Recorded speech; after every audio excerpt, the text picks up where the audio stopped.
Keyboard and mouse versus controller has always been a debate. Some say there was a point where they even had a beef. People were saying that controller players have way too big an advantage with the aim assist to the point where they call it aimbot. If you wasn't playing Fortnite in the past, everyone remembers that aim assist was way too broken and needed to be balanced. But then there's other 50% that think that keyboard and mouse players have advantage to be insanely fast and have a god tier mechanics. But which one is actually better? Well, in my personal experience, I've started playing Fortnite as a keyboard and mouse player. Reason for it was that I simply didn't have any other choice. I played Fortnite and repeatedly practiced almost every day for around 2 years straight, until I had a chance to play on controller. Around this time was the broken aim assist that I was talking about, and literally so many people were switching to controller just to play with the aim assist because it was insanely good and genuinely unfair. So me being excited and being given an opportunity to play on controller, I wanted to try it and see how easy it was gonna be. And even though yes it was broken, I quickly realized that I was garbage. I obviously wasn't as good when I was playing on keyboard and mouse, and what I realized was that it was extremely uncomfortable for me.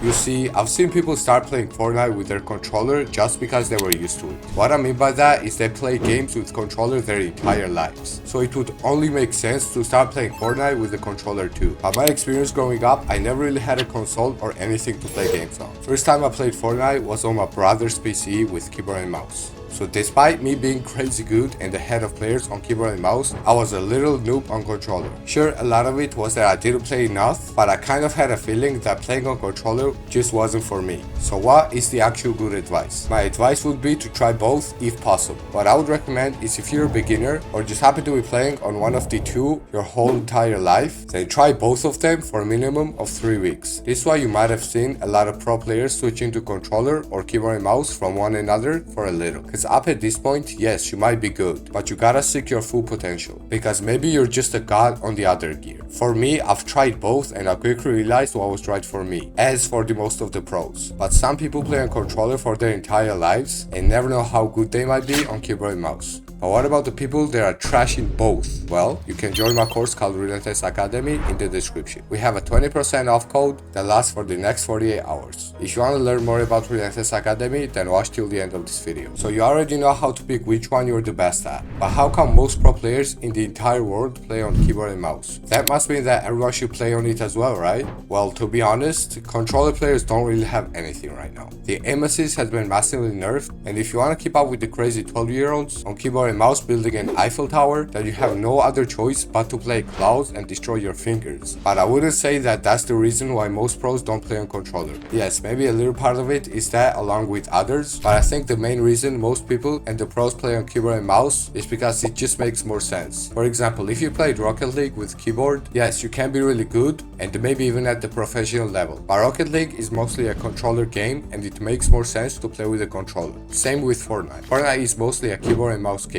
However, that doesn't mean that if you play on controller, you physically can't be as good as the keyboard and mouse players. In fact, I think it's even more impressive to be good on controller just because there's less players actually good with it. Look at Reed, for example, he's literally him. But again, I would suggest to try both and main whatever works for you. Find what you're comfortable with and practice non-stop. There's one last important thing we have to discuss though. Why aren't you subscribed yet?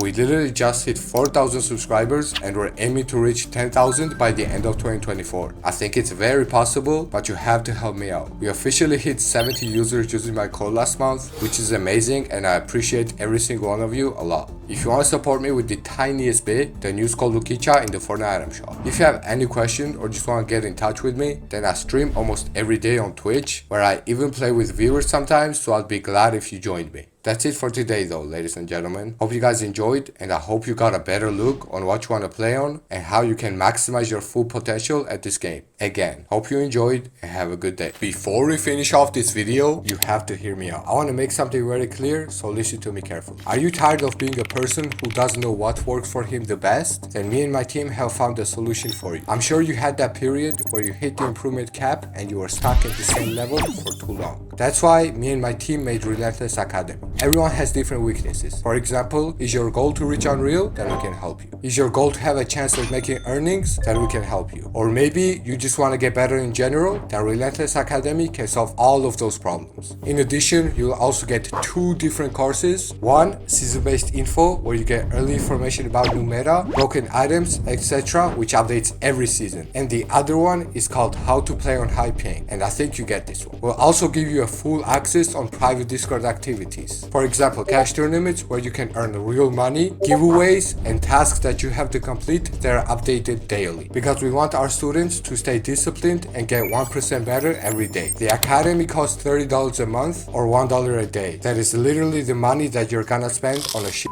stack. You get instant access on everything with just a few clicks. It also fits for all gaming gears.